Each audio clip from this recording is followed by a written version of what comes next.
Am I the a-hole for asking my sister to get lost and telling her that her pregnancy is not my problem? My 32 male have a sister Andrea, 27 female. The issue is that they have always showed her more preference. And although I was not badly treated, they hardly paid any attention to me. Because she's the golden child, I suppose. She herself treated me with disdain. Before our parents died, they left everything for her instead of splitting it with me in the will.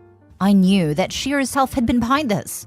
My parents literally told me, Andrea talked to us about how she's more deserving, and we can see how that makes sense. Do you have any objection to us giving everything to her?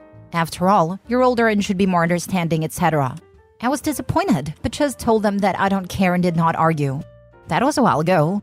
She got into some issue and had to mortgage the house, and squandered the wealth over a period of time. As she requires help now, she turned to me and asked me to help her. She's also pregnant right now. I refused and told her that I don't want anything to do with it, and that is not my problem. But she pleaded and cried so much that I felt bad. But I told her that she's got to reap what she's sown, and that is just karma getting back to her. In the end, she told me, I know how to tarnish your reputation by using this very pregnancy. In the end, I asked her to get lost and kicked her out of my house. She had shown up there to ask for help. I wonder whether I did anything, well, wrong, as she is my sister after all. Am I the a-hole? Now for the top comments. Not the a-hole. You do you. She's just going to have to figure life out herself. Thanks. It's just some people said that she's my family after all, and I got wondering. Family is an F word if it's used to abuse others. You shouldn't feel obligated to continue bailing her out. Not the a-hole. Your sister screwed you over and now wants your help? She's so used to being the golden child and getting her way that she actually thought you would favor her too. Unbelievable. My sister is also the golden child and has lied over the decades to my parents, resulting in their rejection of me. In my opinion, this is a form of murder. Like her sister, she stole my parents from my life. There is nothing okay about this. I totally get your frustration, and I'm very sorry you lost your family this way. But this is not inherently your sister's fault. It's your parents for raising the two of you this way. In the end, it's them who created this situation, by creating the monster that she is and letting her do the things she did. Not the a-hole. It sounds like she's used to having someone to bail her out, and now that your parents are gone, she expects you to take their place, especially since she has made a series of bad decisions. I suspect that even if you said just this once, if you did help her out, you would be opening the door to her constantly asking you for more and more. Exactly this. My older sister is the same way. Dad bailed her out of everything. Now that he's gone, she expects everyone else to fix her problems. She actually blamed me for not being able to keep her cat for her when I donated a kidney to another sister. Some people are just awful and not worth giving space in your brain. Next story. Am I the a-hole for telling my bully I feel no sympathy for her? There's this one girl, 17 female at school, who just got diagnosed with terminal cancer. She would bully me, 17 male, since I was 13. Usually just call me names and make snide remarks. But one time, she made fun of my dead mother, which is the one that stuck in my head for so long. It was constant and relentless bullying and made me feel low and inferior. She stopped at 16. My guess was because her father died in a car accident and realized how she made me feel, though she never apologized. So she got terminal cancer and made some big post on her social media and got lots of attention. When she saw me in school, she was tearful and apologized for how she treated me. Honestly, I feel nothing. I said, I don't accept your apology, nor do I offer you my sympathies, and walked away. I could hear her cry even more. My friend agreed with what I did, but all her friends gave me grief. I try to ignore them when I see them, but they just come at me like rabid animals and say stuff that I should say sorry and that I'm an a-hole. When her mother confronted me on what I said, telling me that I should have at least offered sympathy because she's dying, I only said, just means I no longer need to deal with her, then blocked them all on social media. I don't know. Maybe I was too harsh, but if I'm being honest, I don't feel sympathy for her. I worked through my resentment with a therapist, and honestly, I feel nothing for her. No hatred, but no sympathy either. When she dies, it will just be another day for me. Maybe this makes me an a-hole, but I can't help how I feel, and I spoke what I've felt just as she did. Am I the a-hole? Not the a-hole. She was cruel to you for years. You are under no obligation to accept her apology or offer sympathy. We are in the fool around and find out era, and people need to realize there will always be consequences for their actions.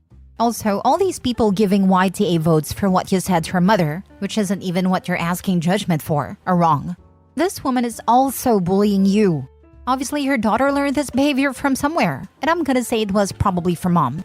Yeah, their worlds have changed drastically over the last year, but that doesn't mean you automatically have to give them any sympathy or forgiveness. And as one commenter said, maybe she should have parented her child better. If either of them or her friends continue to harass you, especially in school campus, report every single one of them to the admin. When I was in high school, a family member who I despised because she was a truly evil person passed away slowly and painfully from cancer. It wasn't a death I'd wish on anyone. That said, I wasn't sad she was gone, and that felt wrong to me, like I should at least think good of her now. When I expressed all that to my mom, she said something that has stuck with me to this day. Just because someone dies, even if they die in a terrible way, it doesn't suddenly mean they were a good person. Similarly, this girl is suffering something awful, and it's tragic. But that doesn't automatically mean she's forgiven for everything she's done. There was a guy in high school who died after he was hit by a car, and the entire school, tiny charter school, made a huge deal about it. Offered kids time off for grieving, even had a candlelight vigil. I think his parents set up a scholarship in his name. Kids were acting distraught at the loss of poor Adrian. But to be honest, the guy was a jerk. He hated most of those kids at our high school. It was intentionally irritating to most people. He had extreme beliefs, which were fine, but loved berating people over things like commercialism if they bought a soda. The night he died, he was hanging out with his college friends. They threw his glasses into the road, and somehow he thought it was a good idea to walk blindly into the road if speed limit 45 to go get them. An old lady hit him going 35, and he died. So like just a stupid way to die. It is tragic his life ended early. I think he might have gone on to do some good things. But I wasn't heartbroken. I wasn't crying at a candlelight vigil for his soul. I wasn't wearing black armband in remembrance. It's like, yeah, that sucks. Not the a-hole. Someone who is truly sorry would accept that you do not forgive her. She wouldn't tattle to her friend/mom if she was truly contrite. You owe her nothing. It's not like you went out of your way to shove it in her face. As a matter of fact, you never even retaliated when her father died. Having terminal cancer doesn't absolve anyone of being an a-hole. And the bully made sure to apologize very publicly with tears, and an audience ready to clap at her amazing act of being so mature. It's almost as if the girl doesn't care about OP at all, but instead saw an opportunity to make a scene and get a shower of cookies. I believe in apologizing publicly if the offense was also public. But apologizing is about taking accountability for your actions. The bully just made a scene and put OP in yet another crap show. Next story. Am I the a-hole for telling my brother that it's only his son's fault that he was injured? My 41 male nephew Ian, 9 years old, visited us for Thanksgiving a while back. He was accompanied with his parents and children, including Ian. I have a bulldog in my house, which they know about. I told the kids to stay away from it, which they agreed to. It doesn't like strangers, and I did not want to take any chances. As they had said fine, well, I did not bother about it again until the incident happened. Ian walked towards his doghouse and began to yell and tease it. He apparently got so near him that the dog bit him and injured his hand. He screamed, and it attracted our attention. We rushed out and took him away. The dog was chained, but he was still barking. We took him to the hospital, but everything was confused as my sister-in-law was scared as well, including Ian's older sister. My brother David, 44 male, now accused me by saying that it's my dog and that I should pay the bills now. I refused, saying that I'd warned them and that it's Ian's fault. But he said that doesn't matter as it was my dog. We got into an argument and he threatened to sue me later and said I already know that he can't afford the best lawyers as he himself is one. I told him I am not doing it, but should I have? It's my dog and I am his uncle, so should I have paid? Am I the a-hole? Now for the top comments. Personally, as a Canadian, I don't think you're the a-hole, but I really don't know how much that would cost. 9 years old is old enough to know better and he was warned. It's just I had warned him. I'm not happy he was injured, obviously, but it sounds really unfair to expect me to pay when I had told him before. The child and his parents learned an important lesson that day. Keep your distance from dogs you aren't familiar with, especially when the dog is in a safe space, indoor cage, or doghouse. Ian had a fool around and found out rating of 7 that day. He's lucky it wasn't his face. Not the a-hole. You warned him. He didn't listen. Parents should watch their own child if he wants to meet the dog. My ex used to tease my grandma's cat. Not maliciously, it was playful. But when the cat would lay down in her box, she was done. Tell me why I had to repeatedly tell this 20-plus-year-old man why he needed to leave the cat alone when she was in her box. He wasn't one of my best decisions. Not the a-hole. Even without a warning, teasing a chained dog is an a-hole move. I completely disagree with people who say 9 is too young to understand this. 9 is plenty old, especially in combination with the warning you gave. But seriously, even without a warning, a 9-year-old should know better. Your brother sounds like a serious a-hole. He's threatening to sue you? Jesus. The dog was a hazard limited to one part of the yard, with warning provided to all. At that point, it becomes no different than any other geographical defined hazard, like a cliff edge or a river or a pit. If an adult is to blame, it is the child's parents for not supervising their child. If a child walked off a cliff that the parents knew about, who would you blame? The first dog I lived with was a wolf/husky cross. While my parents' dog was friendly, it was also very big. We grew up learning to read doggy body language, and by age of 3 years knew when to leave the dog alone.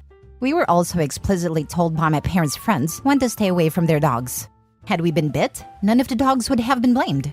In fact, my father's first question would have been, "Why were you pestering the dog?" Last story. Am I the a-hole for telling my mom if she acknowledges her grandson, I won't talk to her anymore? I, 28 female, have a brother Elijah, 24 male, I do not speak with. I consider him dead to me.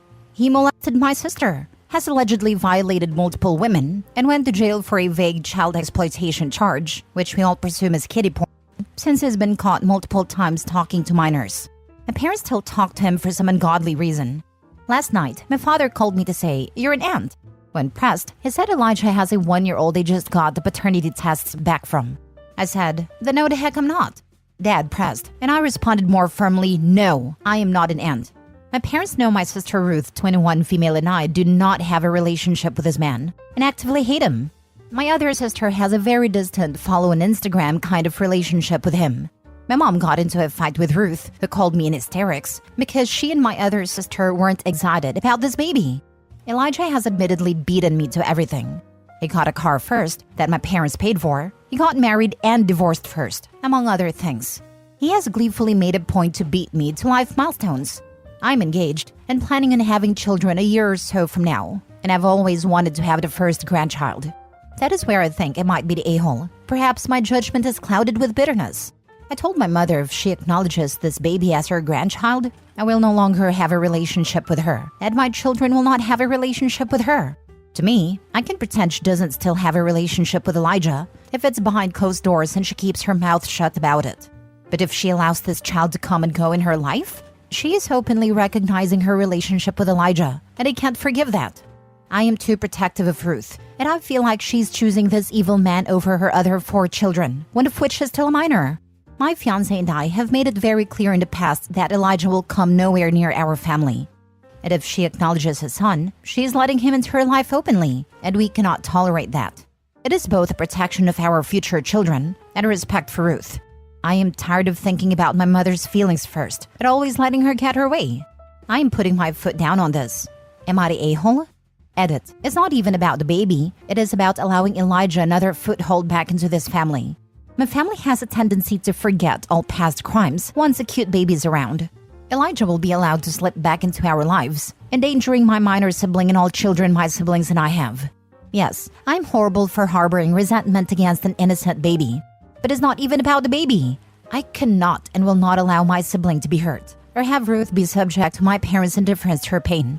She has already made a choice to not come home for Christmas over this.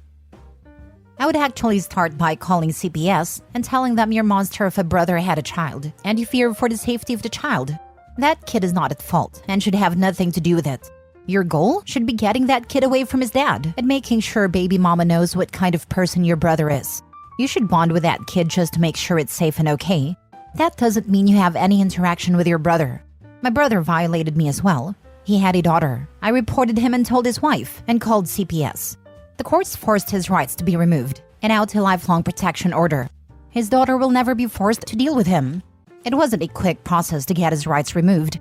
It took time, but it was successful. If he has gone to jail for child exploitation, he probably had to register as an offender. CPS and the child's mother definitely need to know this. I hope either the baby mama or the grandparents get full custody, with no visitation from this guy. If he likes girls and it is a baby girl, she's in danger for being violated. If he likes girls and it is a baby boy, he will be raised to be just like his father. and take a giant leap back from this dumpster fire. I wouldn't bother with the ultimatum. Your parents are enabling someone who has done some truly horrific things. That makes them just as bad in my book. They clearly see no problem, so it's a lose-lose situation. I fear for that child, but it isn't a scenario that OP needs to be involved in. Plus, OP, do you really want to be around people like this? Would you want your future kids around this? I have spent many years, including before I found out about Elijah, wanting to cut contact with my parents. They have treated all of us like trash over the years. I said I would be out when my youngest sister graduated high school, and then they adopted my youngest brother when I was 19. Now I'm torn between going no contact and losing the brother I adore and maintaining this relationship from a distance for another 9 years. All I have ever wanted is loving parents, and I've been a fool to think they would ever change. I wanted my children to have grandparents. I love my grandparents. I wanted that for them.